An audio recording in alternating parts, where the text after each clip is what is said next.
Olá, tudo bem? E a família, como vai? Nós estamos falando de família aqui na TV Medicina e Saúde, canal 18, com o programa Família e Companhia, que eu tenho aí essa alegria de contar com a sua audiência. A ideia do programa Família e Companhia nasceu justamente do desejo de proteger esta instituição tão importante para a nossa sociedade. Eu pensei em começar esse programa com temas leves, com assuntos bem tranquilos. No entanto, as coisas não acontecem da forma como a gente gostaria. Nós temos uma visita importantíssima em Cascavel, acontece um fórum de educação, ética e família, e esse fórum conseguiu trazer para cá algumas personalidades, gente que está brigando e brigando muito para a proteção das nossas crianças, para a proteção das nossas famílias, para a proteção dos nossos direitos naturais.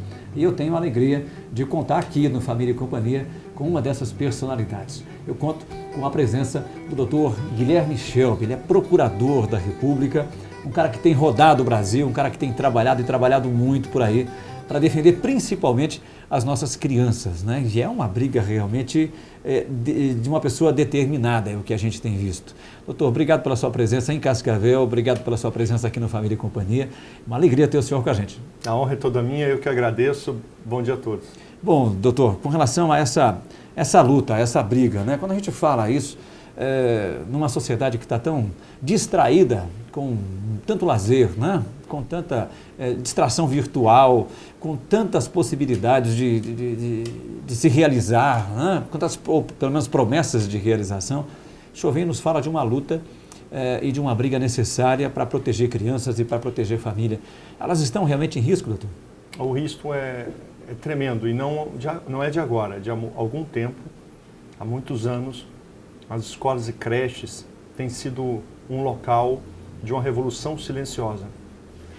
O governo federal brasileiro, também os estaduais e alguns municípios, escolheram as escolas como um local de propagação de uma ideologia moral e sexual abusiva contra as crianças. Isso está sendo propalado através de materiais didáticos. A família está sendo desrespeitada porque os pais não estão sabendo o que está sendo ministrado nas escolas e a lei e a Constituição garante à família a primazia na formação moral dos filhos. Isso é um direito constitucional da família, que a escola desrespeita, as políticas públicas abusivamente desrespeitam. Então é preciso entender, a criança e família não tem como separar, porque a lei determina que os pais têm o direito e o dever da criação e educação dos filhos. Bom, isso está vindo de um procurador da República, né? Alguém que está lá estudando, que está debruçado sobre todos esses casos, e isso nos assusta, porque vindo de uma outra pessoa, vindo de um leigo, a impressão que passa é de uma teoria da conspiração, né? De que é um roteiro de Hollywood, é alguma coisa assim fictícia, né? Doutor, a dificuldade para que as pessoas acreditem nisso, que isso está acontecendo aí dentro das escolas, dentro da televisão, dentro da sala das nossas casas? Tudo isso foi escrito em livros. Os comunistas, quando formularam a ideia do comunismo, eles entenderam que era necessário a destruição da família. No Manifesto Comunista, se você abrir o Manifesto Comunista de 1848, você vai ver que Karl Marx propõe a abolição da família. E, posteriormente, Friedrich Engels, ele escreve um livro onde ele propõe também que seja destruída a família tradicional, porque na visão dele, a família tradicional é a causa do surgimento da propriedade privada. Então os comunistas escreveram livros, os marxistas, os socialistas, eles escreveram textos onde eles contemplam a necessidade de destruir a família tradicional, homem, mulher e filhos. É uma lógica que se perpetuou e não foi observada no início das revoluções comunistas, mas com a falência da revolução como um todo, hoje não temos mais nenhum país que mantém o regime comunista como meio econômico, mas eles mudaram a lógica da revolução. Não é mais através dos operários que farão a revolução. A revolução agora é feita através das escolas, da mente das crianças. E formularam essa estratégia na década de 40, 50 e 60, também utilizando as minorias, as pessoas que sofrem, gays, negros, presidiários, pessoas que são de alguma forma discriminadas pela sociedade, foram tomadas como pretexto para que, através de uma silenciosa atuação fragmentada, a sociedade burguesa, é assim que eles falam, fosse destruída. E o pilar central que hoje é buscado como motivação para a destruição é a família. Porque se a família for destruída, na visão desses teóricos marxistas, nós destruiremos todo o sistema que eles dizem burguês de exploração. O que eles querem implantar uma sociedade não mais através de uma revolução econômica. Eles querem fazer essa revolução através das escolas e das creches. Querem começar através das crianças. A gente tem que se opor a isso. Você que é pai, você que é professor, você tem que entender, mesmo que você seja socialista, marxista, não é um problema, mas este grupo específico do socialismo, que quer alterar a lógica, a mente das crianças, impulsionando-as à prática de sexo livre, impulsionando-as à homossexualidade, que é incentivada como uma alternativa ao comportamento heterossexual na infância. Eu estou dizendo crianças de 4, 5, 6 anos, que são apresentadas a elas os temas de comportamento sexual adulto. Quem fala que isso é abusivo é o Ministério da Justiça, é o Conselho Federal de Psicologia, são as leis e a Constituição brasileira. Então eles estão rasgando a Constituição, estão desrespeitando as leis, estão desconsiderando a condição da criança de pessoa em desenvolvimento e estão apresentando no ensino infantil e fundamental temas que não podem ser apresentados à criança. Porque a mera apresentação, por exemplo, de temas como sexo anal, bissexualidade, a uma criança, a mera apresentação já é uma corrupção. O senhor está nos trazendo uma denúncia bastante séria, né? O senhor está trazendo aí o senhor está nos contando que no subsolo dos nossos poderes, no subsolo aqui da nossa nação, tem uma estratégia, tem um plano em ação para mexer com as nossas crianças, com a cabeça das nossas crianças e destruir as nossas famílias. O que a gente está percebendo pela sua fala é de que essa guerra, ela não é declarada, né? Ela é feita às escondidas. Exatamente. Esse é o grande problema, porque defender ideologias, defender posições políticas ou valores morais, sexuais, nós temos que exaltar a liberdade.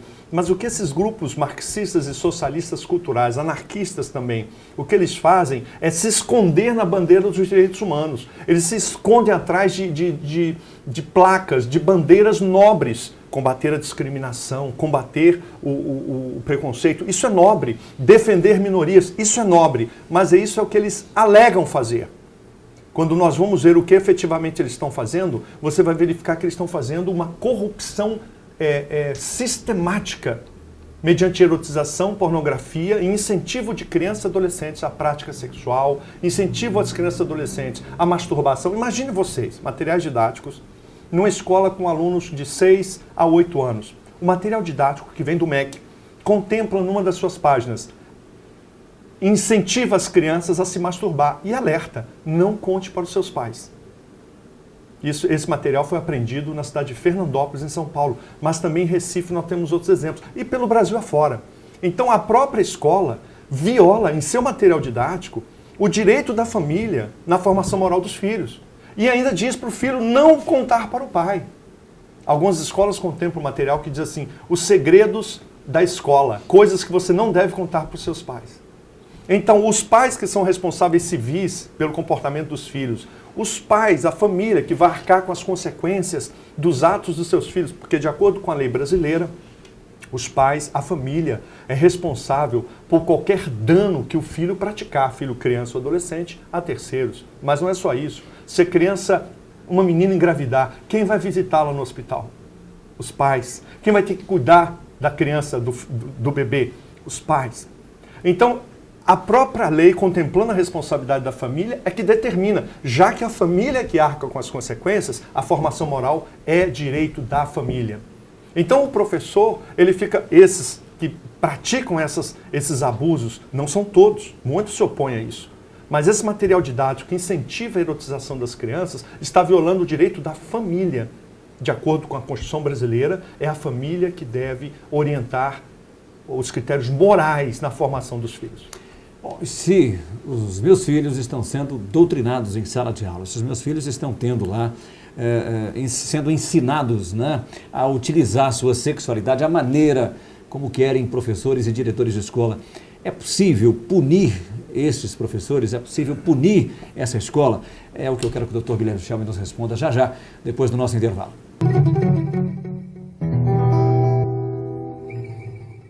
Nós estamos falando aqui na Medicina e Saúde, Canal 18, a respeito de família, a respeito de educação, de ética, de sexualidade.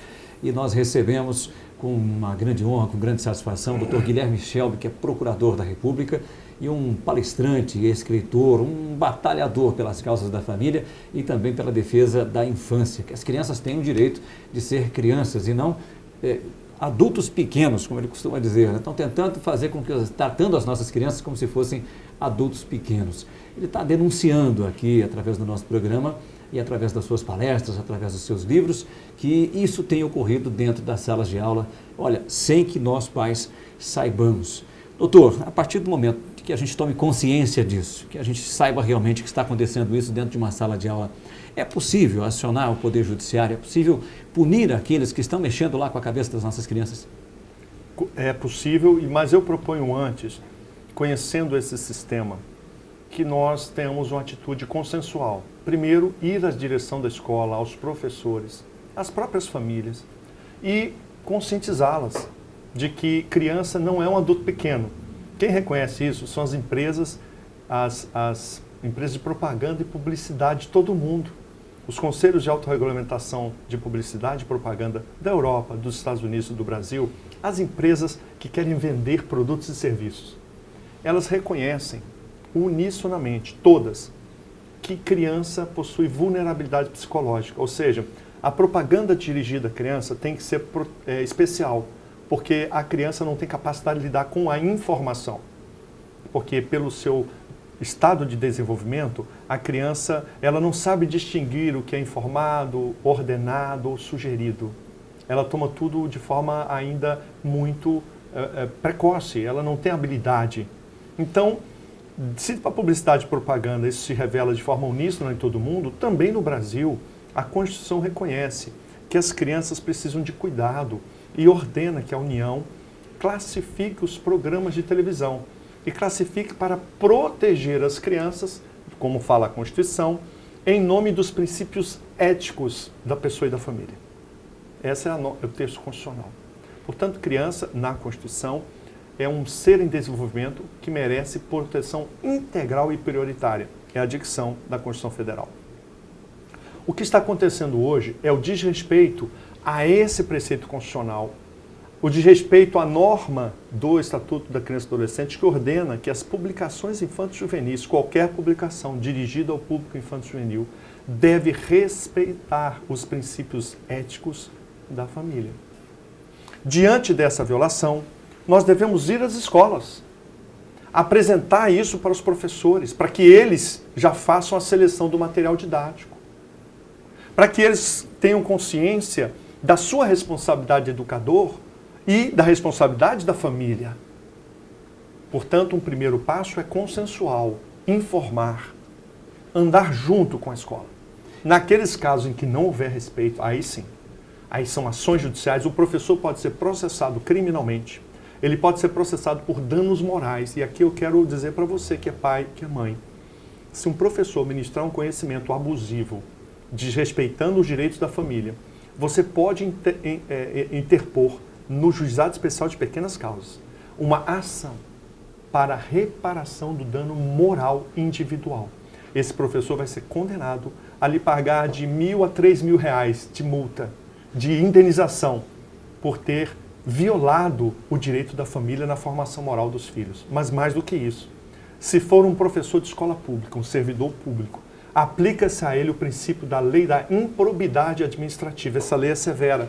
Aquele agente público que diz respeito aos princípios éticos da sua função, de acordo com o artigo 11 da lei de improbidade, esse servidor público, e no caso um professor, ele poderá ser processado para uma aplicação de uma penalidade que varia de demissão, multa de até 20 vezes o seu salário e restrição, suspensão dos seus direitos políticos. Então, a lei de improbidade administrativa é muito severa. Portanto, a gente entende que é necessário esse caminhar consensual, mas onde houver resistência abusiva e continuar a violação de direitos da criança, qualquer família, não precisa ser coletivo não, pelo contrário, qualquer pai ou mãe pode propor ação de dano moral contra o professor e representar o Ministério Público, o promotor de justiça da sua cidade, para que analise a possibilidade de propositura de ação de probidade administrativa contra o professor de escola pública. Agora, o professor, ele não é obrigado a seguir um plano municipal de educação, um plano estadual de educação, um plano mandado pelo MEC, a metodologia implantada pelo MEC dentro das escolas, ele não é apenas um mero transmissor daquilo que vem de cima? Não. Quando a política pública é abusiva, viola a Constituição, a submissão inicial e primeira do professor tem que ser a Constituição. Então, se um projeto pedagógico, se um plano de aula, se material didático que vem do Ministério da Educação, que vem da Secretaria de Educação ou Municipal de Educação, se qualquer política pública viola a Constituição, as leis, especialmente as leis em defesa da criança e do adolescente, o professor tem o direito e dever de recusar a aplicação desse plano de aula, desse material didático. Porque se ele aplicar, ele vai se tornar responsável civil e criminal pelas consequências do abuso que essa política pública visa implementar. Nós temos uma ação recente da Presidência da República. A presidente Dilma publicou no Diário Oficial uma resolução, o procurador que o senhor deve ter conhecimento dela, dizendo o seguinte, que criança, a partir da mais tenra idade, ela tem o direito de decidir dentro de uma sala de aula se ela deve ou não ser chamada pelo chamado nome social. Ou seja, se o João quiser ser chamado de Maria, a professora é obrigada a chamá-lo de Maria lá na chamada ou quando ele vai ao quadro. Também os funcionários da escola, também os colegas devem chamar de acordo com o nome social. Uma outra determinação lá, junto nessa resolução, eu estava lendo, essa criança tem o direito a usar o uniforme de menino ou de menina, ela que escolhe. E também tem o direito de usar o banheiro dos meninos ou das meninas. Isso é uma resolução da Presidência da República. Como é que se comporta um diretor de escola? Como é que se comporta um professor diante de uma resolução da Presidente? Veja que o Guia Escolar de 2011 da Presidente Dilma já contempla a implantação ilegal e inconstitucional, mas contempla o Guia Escolar de Proteção da Criança, 2011, primeiro ano do governo da Presidente Dilma, já contempla o princípio da pedofilia. Foi implantado de forma inconstitucional e ilegal, mas está nos registros da educação brasileira, especialmente infantil e fundamental, o direito ao prazer sexual da criança. Isso é o que os pedófilos defendem.